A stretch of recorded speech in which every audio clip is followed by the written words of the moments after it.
Good day, Justice. Good morning, I'm so Father. happy to be with you again today. And the people, as I was informed, are very happy and always expecting your interviews because they come to know truly what happened in Lipa. And this is, I believe, part of our mission to inform them about everything and what's happening even today. Now, I'm so curious. Why did you write to the CBCP rather than to Archbishop Garcia regarding this matter? Are you referring to my January 28? Your January 28, 2021 letter. Requesting the CBCP to work with the Vatican to have access to the archives of Pope Pius XII, especially to check whether there is indeed a papal decree in 1951 concerning the Lipa apparition and concerning the Lipa investigation done in 1949 up to 1950. Yes. For two reasons, Father. Normally, you course it to the local ordinary. Normally, yes. Yes. And in this case, it should have been Archbishop Garcia, being the Archbishop of Lipa now. However, I had my strong reservations against addressing the letter to him for two reasons, Father. Number one is he's a public enemy, number one. He's a public enemy, number one, of the Mediatrix devotion. Oh, why do I say that? He's bent on destroying the Mediatrix devotion by trying to change the image of Our Lady Mediatrix of Her Grace into an Immaculate Heart of Mary. He wanted to place a heart here and therefore remove the image of the Mediatrix and transform it into the image of Our Lady of Immaculate Heart. Number two, and mind you, Father, that was the reason why I had to see the governor of Batangas, Governor Mandanas, to secure a provincial proclamation from him, declaring the Mediatrix image as part of the cultural heritage of the province of Batangas and therefore entitled to local government protection. Protection of the law. Whenever there is any ordinance or any local government, any local ordinance or local legislation passed by any of the local government units, whether provincial, municipal, or city, has the force of law. They should know that. Yes. They should know that. Has the force of law. And that is the reason why Archbishop Garcia was not able to finish or to consummate his desire to remove the Mediatrix image and permanently transform it to an Immaculate Heart of Mary. Number two, Father, he wanted to destroy the Lipa sanctuary itself. He wanted to destroy the image of Our Lady Mediatrix of Her Grace, which was situated in the apparition site in the Carmelite Monastery. And he employed the services of the exorcist, Father Michel Cerudo. Oh, interesting. He secretly exorcised that apparition site coming from the roof deck, fronting the Mediatrix sanctuary. Father, you don't have to go to the monastery. All you have to do is just go to the roof deck and you can see the full view. Yes. The apparition site together with the image of Our Lady Mediatrix of Her Grace. And he convened Mother Cecilia and told her that it was the apparition site itself and the Mediatrix statue were demonically infested. So what was the reason behind that statement? They wanted to remove the Mediatrix image from the monastery. I am grateful and very thankful that Mother Cecilia, the prioress now of the Lipa Monastery, stood her ground together with her 3 counselors, and they executed a sworn statement that they were appalled, they were surprised why Archbishop Garcia did the exorcism without their knowledge and consent. So that we will reserve that, Father, for a future interview regarding the canonical crimes of Archbishop Garcia and other bishops together with the exorcists. Yes, yes, Justice. And going Number back... three, number Father. 3. The Lipa apparition phenomenon is not merely local. It doesn't stay. It doesn't stay in Lipa, or it doesn't even stay in the province of Batangas, but it covers the entire Philippines and even it extends beyond the borders of the Philippine territory. We have so many metropics and devotees all over the world. We could count on them. In fact, I can truthfully say that because I would be receiving from my Facebook so many messengers notices, Wow. statements that they are supporting our fight for the metropics cause. Yes, yes. So these are the 3 reasons why the CBCP should take the task, the duty and responsibility to make arrangements arrangements with the Vatican regarding the access to the archives of Pope Pius XII. I'm referring now for the CBCP to check on whether there is indeed a papal decree issued last March 21, 1951. Agree. So, we will go now to the issue of the truth of the existence of that papal decree, Father. Yes, the 1951 papal decree, which have been, I have seen and I have read, people were clamoring because they want to see it.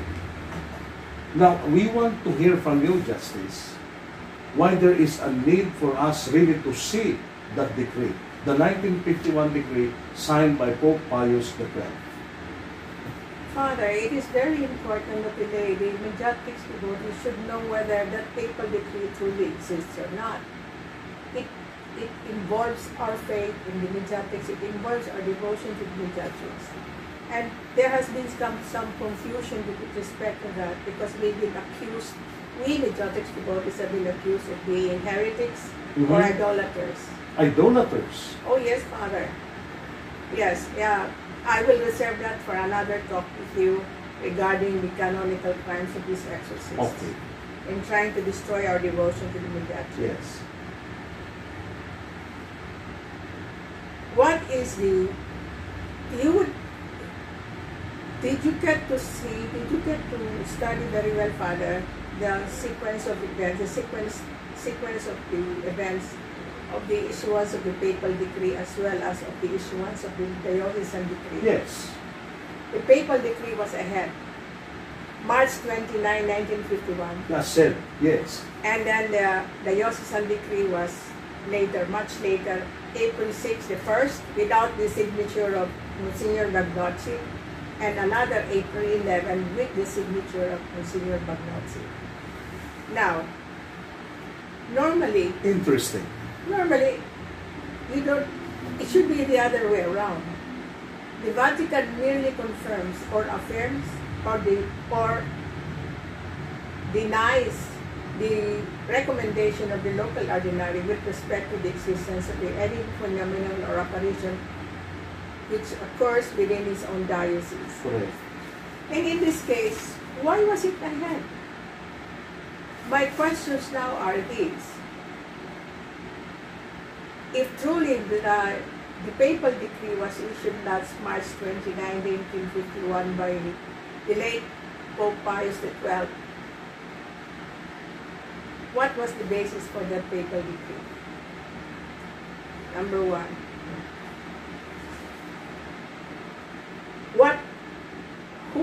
Who conducted the investigation? What were the proofs presented during the investigation? Right. And who submitted the investigation report to the Vatican or to the CDF? Because remember, Father, the CDF, on the basis of, if you read carefully the decree of 2015, it would state that they had all the evidence. There are pieces of evidence which could prove that the papal decree was actually issued, because they finished submitting it to the Holy Father, Pope Pius XII, on March 28, 1951. Yes. And Pope Pius XII gave his imprimatur to that the following day, March 29, 1959. Immediately. Immediately. As said by them. Well, as said by them. So, what are these, Father?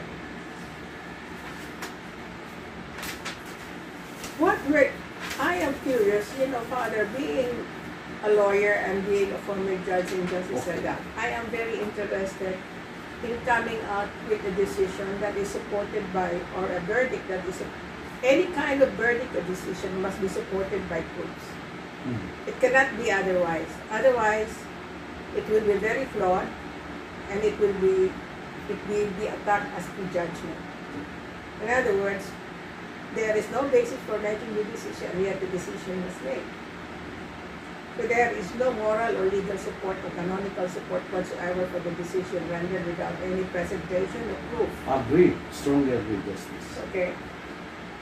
I am curious, I am interested in knowing what were the proofs presented to support the so-called papal decree of March 29, 1951. How were these proofs acquired? Were they merely reports gathered from somebody and then presented to the CBF?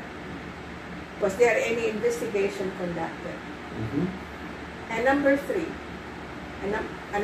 number 5, Father, if truly indeed there was already a papal decree in March 29, 1951, why did Bagnozzi, as the papal nuncio, constitute the commission of 6 bishops to investigate the phenomenon and come up with a verdict? According to the 2015 CDF decree, there was confusion as to the manner how it should be transmitted, how the papal decree should be transmitted to the Catholic faithful. There can be no confusion. All he has to do is transmit the document, the papal decree, to Monsignor Bagnozzi, and then Bagnozzi to direct the 6 bishops to do the dissemination and explanation to the Catholic faithful. That wasn't done. As simple as that. That wasn't done. So it was a very lame excuse that there was confusion on the part of the local diocesan, the bishops. There cannot be.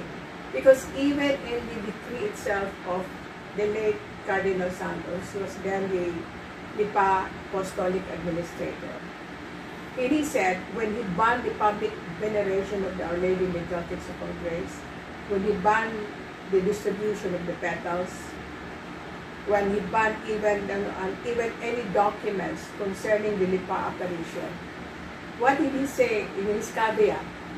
Until such time that the Holy See will have affirmed our decision on the matter. So in other words, they had to submit that decree to the Holy Father, to the Vatican, not the other way around. So, Justice, there's something very wrong here. Very Thank you for noticing it. Oh, I did. Father, Thank you for noticing it. As a lawyer, I had to go to the nitty-gritty of all the statements, all the events. I'm really shocked how you have noticed these details, because it tells a lot about what had happened. Oh, with the situation, Father, the conclusion rises that even prior to or during and subsequent to the diocesan investigation, or even the decree of April 11, 1951, there was no papal decree whatsoever. Because of this, there should be no papal decree. And that is the reason why I am very interested in the response of the Catholic bishops of the Philippines with respect to my letter. Yes. Because they have the right, they have the access to the Vatican archives. We do not have the access. So I am actually asking them to give us assistance pursuant to the provisions of the canon law. This canon 213 and 212. Very well said. Justice, so you want them to provide us or show to us that decree signed by Pope Pius XII? That is their collective responsibility, Father, to give It should us, be. to give us the truth about the Lipa apparition, what really happened in 1948, what really happened during the investigation. And then this is another thing, Father.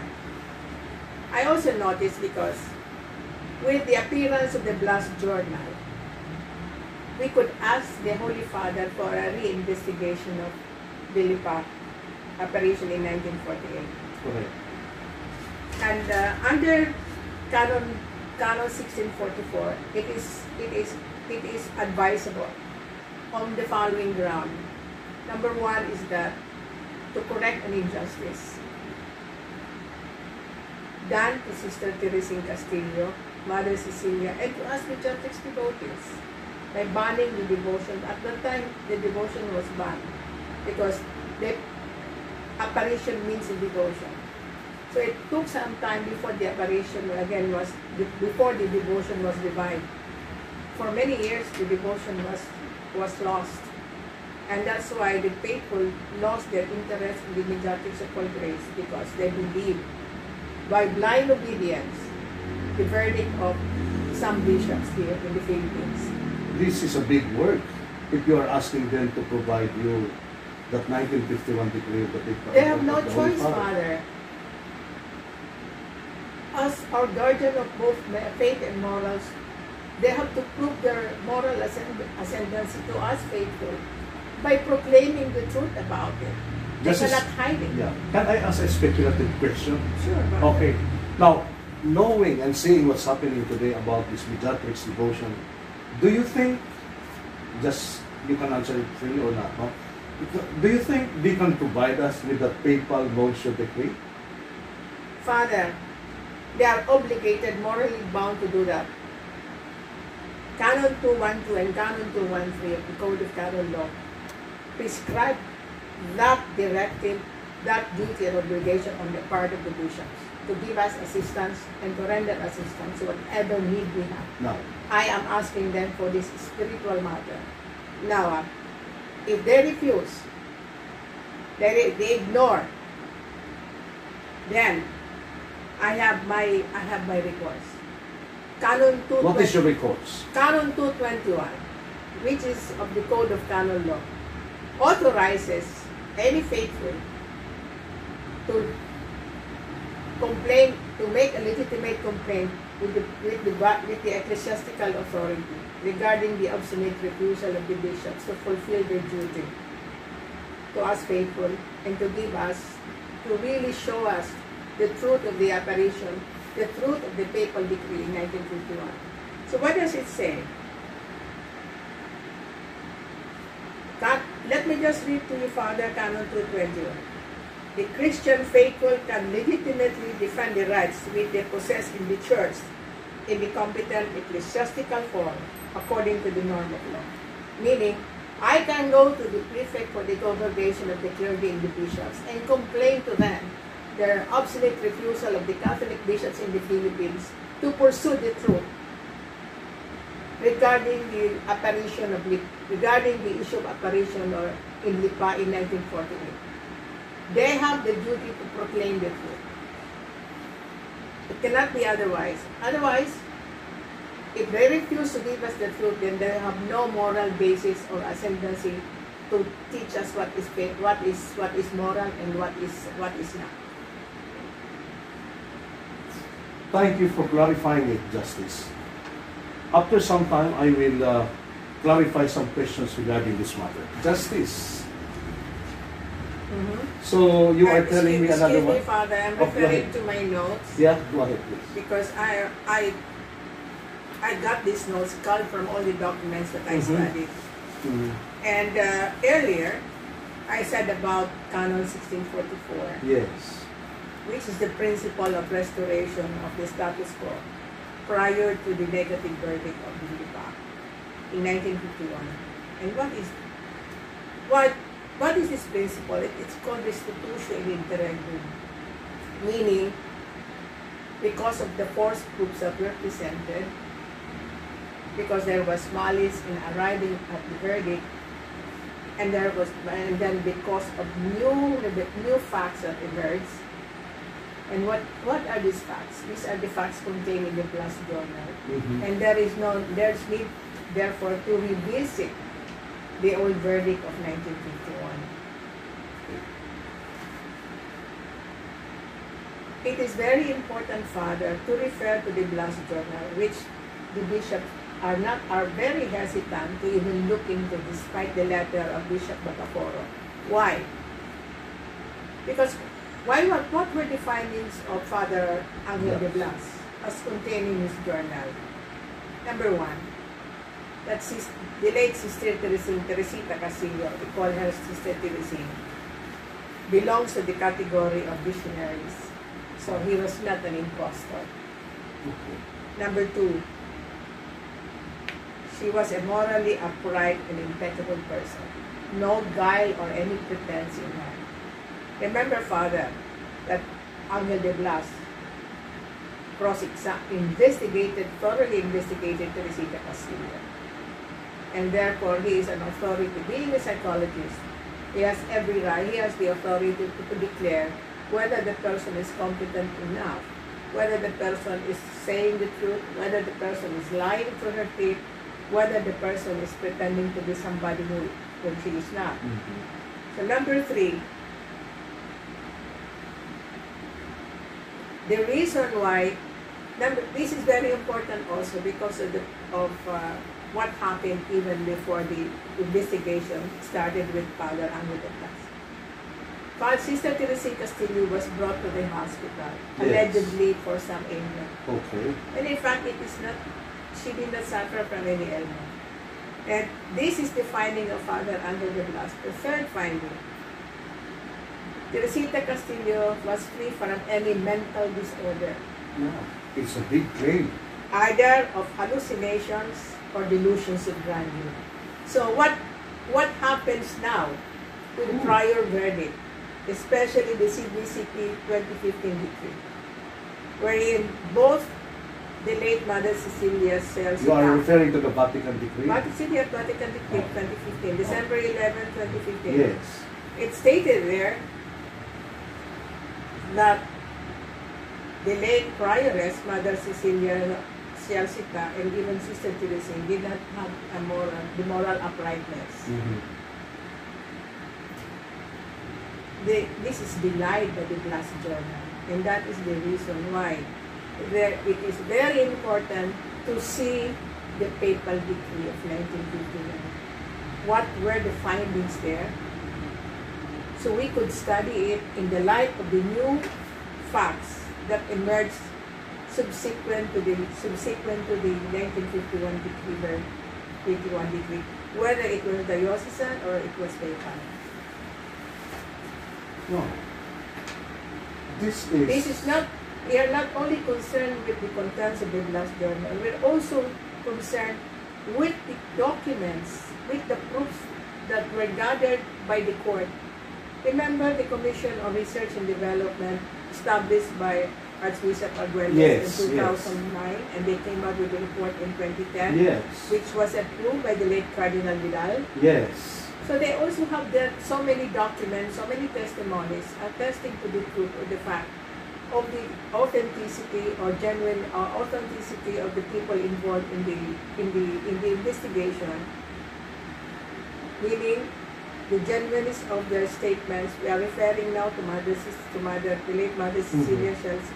Although I believe that he was, when the Cynthia Vatican 2015 decree quoted everything that was, she said contrary, that she lied about the rose petals, she lied that there was a blower, which is an impossibility. My suspicion is that she was forced to sign a written confession. Like what happened to Teresina? They attempted to do it to Sister Teresina, but she refused. She adamantly refused. She said, quote unquote, even if I die, I will not sign it because it is not the truth. Interesting, Justice. As you are mentioning this thing, yesterday I saw in the Facebook saying the same thing with what you are saying now. The title of the Facebook, the name of the Facebook is Mediatrix Lipa. They are telling us about what you are telling, that most likely Mother Cecilia was even forced to sign a ready-made statement. I can't believe that, Father, because even with respect to these 6 diocesan bishops who signed the verdict, the negative verdict, remember there were 2 verdicts that were signed. Wow. One, the earlier one, was April 6, 1951, signed by the 6 diocesan bishops without the signature of Monsignor Bagnonzi, the papal nuncio. Yes. And the later one, April 11, 1951, was with the signature of Bagnonzi. Correct. Okay. And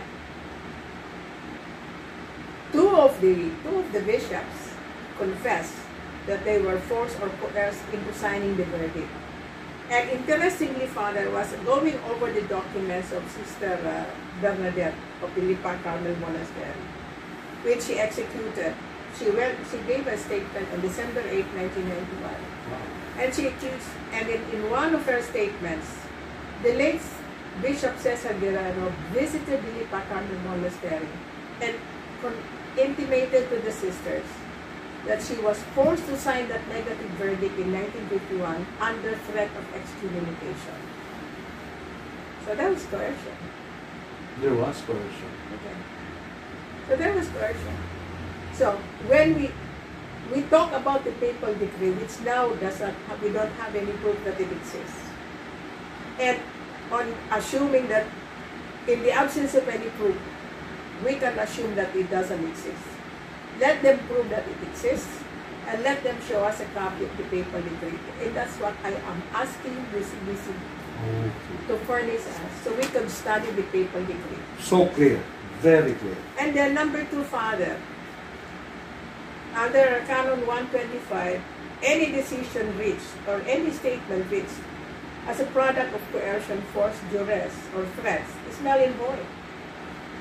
So, by reason of the 2 statements, remember, Father, that in the affidavit which I prepared and which I notarized for Bishop Pedernal, in one of his statements there, he said that he accompanied Bishop Obia to visit these bishops and then Bishop Obia asked them point blank, why did you sign the verdict if you truly believe? Because they were showing to Bishop Obia the rose petals.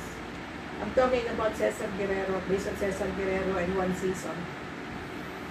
And they said, we were forced to sign. The church in the Philippines should notice this too. They know that there was a coercion. They know, and probably that's the reason why they're covering it up.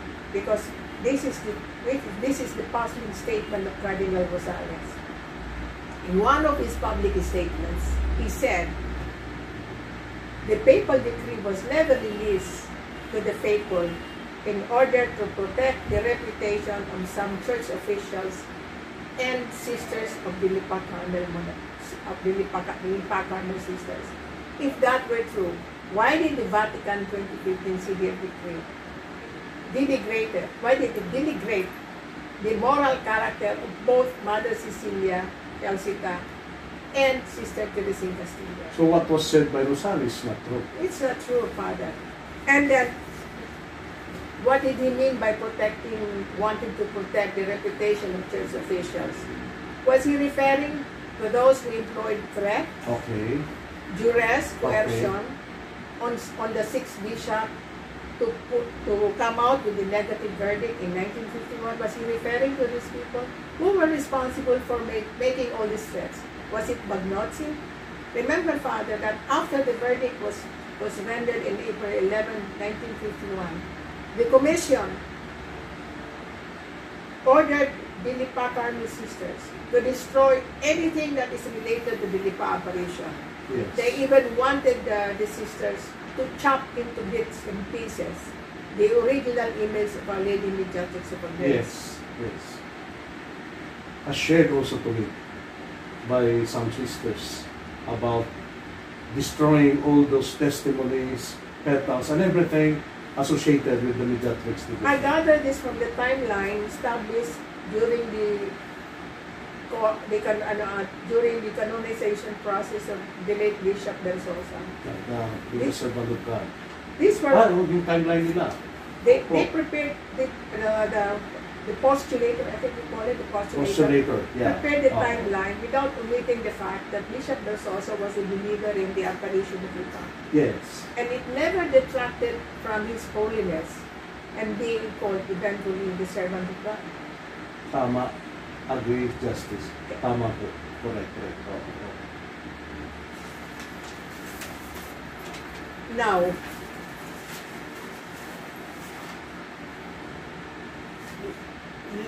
we only mentioned 2 bishops who signed a negative verdict on the ground of threat, coercion, force.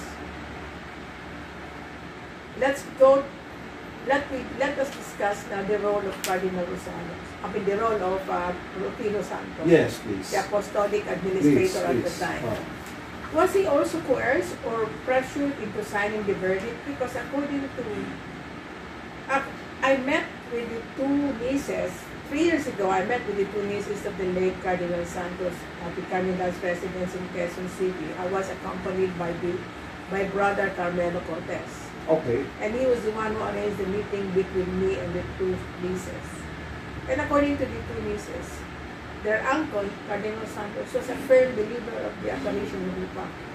In fact, he always had the rose petal with him until his death. And they even showed it to me. And number 2, while he was the Archbishop of Manila, he gave an imprimatur in his own handwriting, the novena to Our Lady Midroptic Support Grace. And that it was dated September 25, 1963. I have here a copy. Oh, so you have. That's the novena, Justice. This is the novena. Here. This is the handwritten imprimatur of the late Cardinal Santos. Unwritten? Unwritten imprimatur. So he was a believer? He was a believer. So my suspicion is that he was also threatened. He was pressured. And who did the pressure? Bagnotti, I'm sure. Sure. Surely, because he is the papal nuncio at the time. Okay. I have no information regarding the 2 other bishops, Bishop Reyes and Madriaga. But considering that all these 2 bishops emphatically declared that they were forced, that they were threatened, if they did not decide in negative verdict, I would assume that also Cardinal Santos was also pressured. Because he was the chair of the commission. Correct. And he has all the time to correct whatever to be corrected when he became even the Archbishop of Manila, if there was no pressure. Kaya nga, he put the imprimatur in 1963 without correcting their verdict. But that's an implied, the handwritten imprimatur of the late Cardinal Santos was an implied admission. Yes. That negative verdict that I signed was not of my own free will and volition. Because you will not make an imprimatur later on if you do not believe from the first place on the genuineness or authenticity of the Lipa apparition. And you will not be a devotee of the Midroptics if you also do not believe in the truth of the apparition in Lipa. Hopefully the bishops will notice something very important here. I'm giving them, Father, until the end of February, until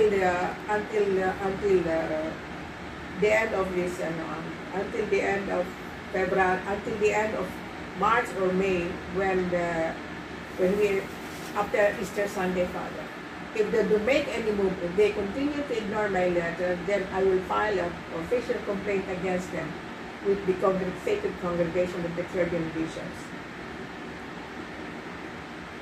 This is interesting. I will file a case against them simply because of their refusal to heed, their obstinate refusal to comply with the provisions of the Code of Canon Law with respect to their assistance regarding the needs of the Midroptics devotees in this country. Meaning, what is the present need of the Midroptics devotees in this country?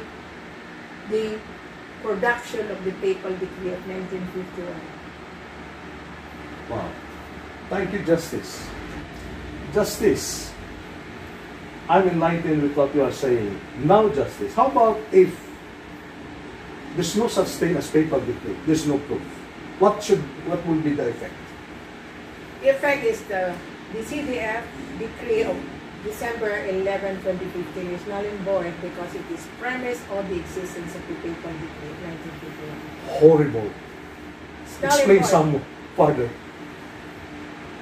They used, when they came up with the verdict, the 2015 verdict, made use of the papal decree of 1951. In fact, they quoted a lot of statesmen that supposedly in the papal decree itself.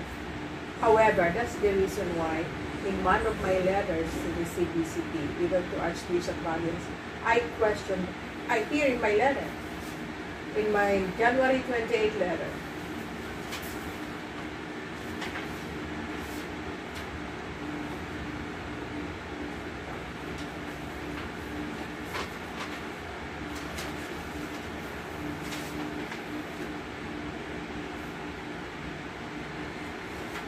however, despite the loss of 72 years to this date, there is no Vatican record of the 1951 decree signed by the late Pope Pius XII.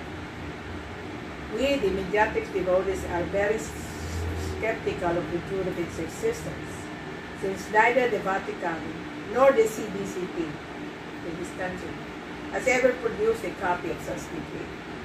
Worse, now this is very critical, Father. The Vatican decree of 2015 made mention of it by citing certain derogatory excerpts therein, but no attachment was made of the 1951 Vatican decree as a source of reference. So, the bulk of the Vatican CDF decree was merely a reiteration of the papal decree of 1951. It was merely a reiteration. Then why did they not produce the papal decree itself? So they put themselves in trouble by digging the matters. And that is the reason why, well, I'm very grateful to Pope Francis because last March 2nd, last year, Father, yes, he opened the archives of the late Pope Pius XII from 1938 to 1958. This papal decree is included in the opening of the archives. Should be there. If there is. If there is. And that is the reason why I want the CBCP now to do its job, to do its duty and responsibility. It is a moral responsibility, Father, and it's also a canonical responsibility. Yes. To dig into the Vatican archives now open, to check whether there is indeed a papal decree in 1951, and to categorically state to the entire Catholic faithful in this country whether the papal decree exists or it does not exist. That doesn't exempt them from any responsibility, canonical or otherwise. It's clear. It's very clear. And what about the 1951 signed by the 6 bishops? Ganito.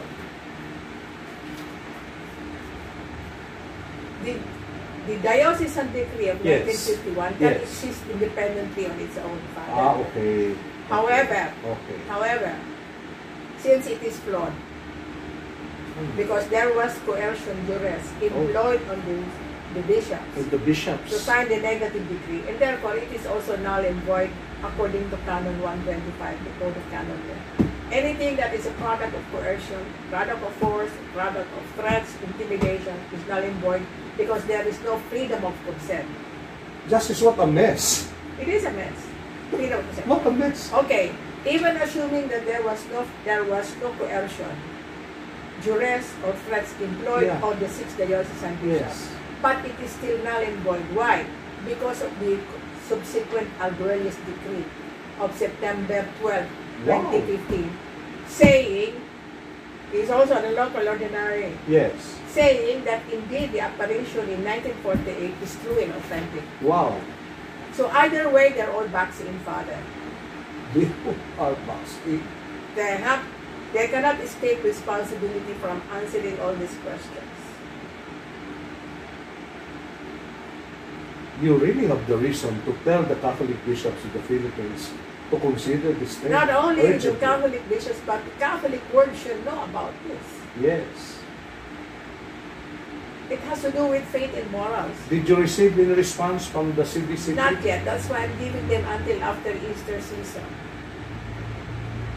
If I do not get any reply, I do not get a response, I will file a formal complaint against them with the Sacred Congregation on the 13th on their refusal to heed for their willful violation of the Code of Canon Law. I have known because of your post that you have been also constantly communicating to Archbishop Valdez, the president of the CBCP, regarding some developments of... He has not made any comment whatsoever. He merely acknowledges the receipt of my letter, that's all. And he says, God bless you. But that is not what you... That is not what I want. Yes. And I'm using this opportunity, Father, to convey to all the Metrotrix devotees who are watching me, or watching us now, Please. that I'm not doing the fight alone. I am doing this for you also. All the Metrotrix devotees. And not only that, I am fighting this for justice to the Blessed Mother. I want justice to be given to the Blessed Mother. Not only justice to us, the Metrotrix devotees, but principally more with our Blessed Mother. Justice with that intelligent analysis of all those dates and everything. It's so clear to us that indeed we really have to go on with this until we get justice for the Blessed Mother Mary. I'll not stop, Father, until I die. Hopefully, I will be able to get something before I die. Okay. So, with this justice, the mistakes, the wrongdoings done by all those attackers of the Mediatrix, listening to you, should be very careful. I mean, they should be very careful doing Father, something. I am reserving another interview on the canonical and statutory crimes of these exorcists and the bishops who covered up for them. Yes. Because it will take us at least an hour again, Father. Okay. And I don't want to have it To mix it up. to mix it with this, with the authenticity, with the legality, with the validity. I'm not using the word legality because we don't use legality in canon law. We use licitness. Legality when it comes to legislation by the state courts. Justice, please, in summary, tell us, for those who have been late viewing this interview, what you want to happen, why you have written this letter to the CBCP. CBCP must render us an assistance by getting an access to the Vatican archives regarding the existence or non-existence of the papal decree of March 29, 1951. Remember, Father, the papal decree was the head of the diocese. Yes, yes, you emphasize it. There's something not okay. They're putting the cart before the horse. In other words, yes, correct. Which makes me doubt whether indeed the papal decree was already existing at the time of the commissioning of the 6 bishops to investigate on the Lipa phenomenon. Because if the decree was already in existence, what is there to create a commission? No need for a commission. No need for it.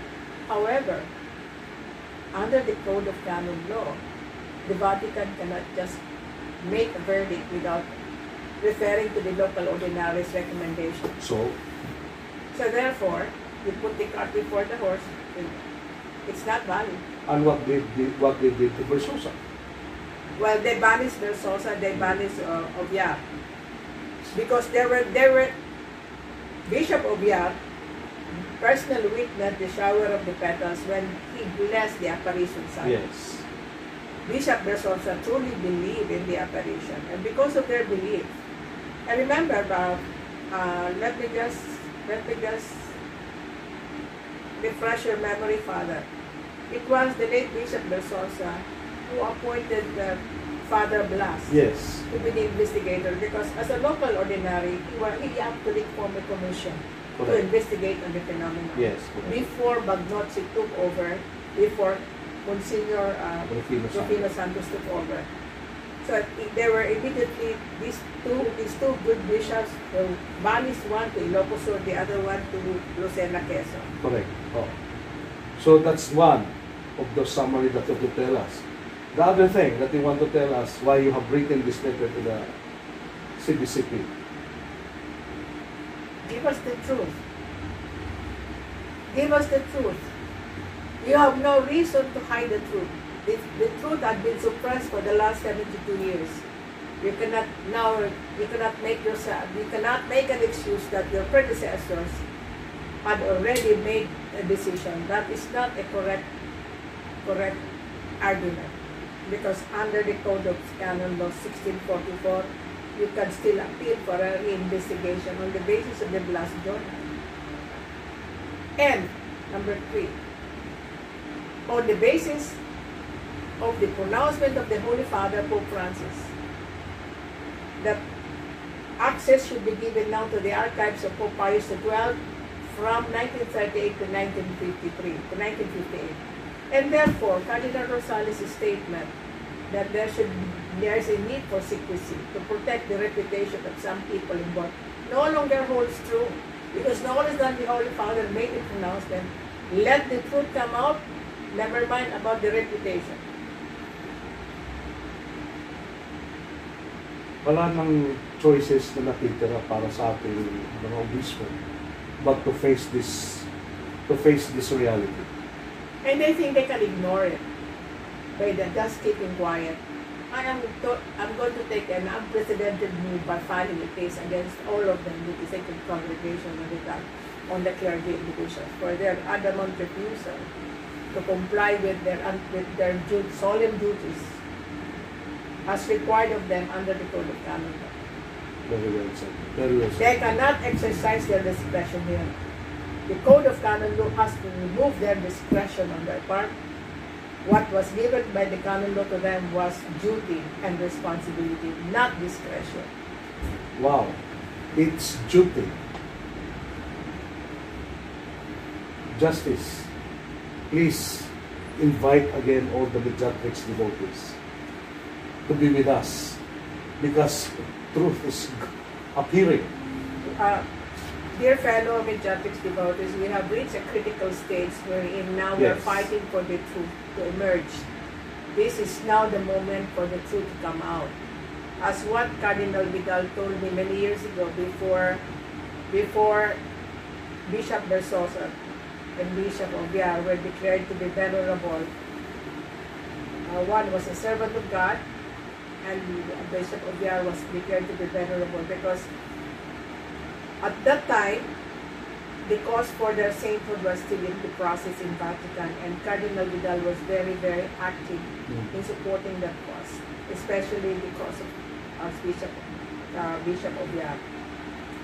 And he told me, in one of our conversations, he told me that the vindication of the Mediatrix cause will coincide with the declaration of Bishop Obiar and Bishop Bersosa as blessed or venerable. Wow. Now this is the time, my dear fellow Mediatrix devotees, this is now the time for us to make a concerted effort, concerted action, and concerted plan to what to do with our own respective bishops. Good. Very good. Justice, I would like to mention to you that one of the devotees wrote a letter to the CPCP and another bishop, and she wrote a very beautiful, si Ate Dayay. Oh. Yeah, si Ate Dayay. She did a very good letter. I saw it, I read it. And that is our wish that everybody also will do something to support. Use the social media. Yes. You don't have to write a letter, but address the letter through your Facebook. Yes. And then these bishops actually are now monitoring all our Facebooks. Okay.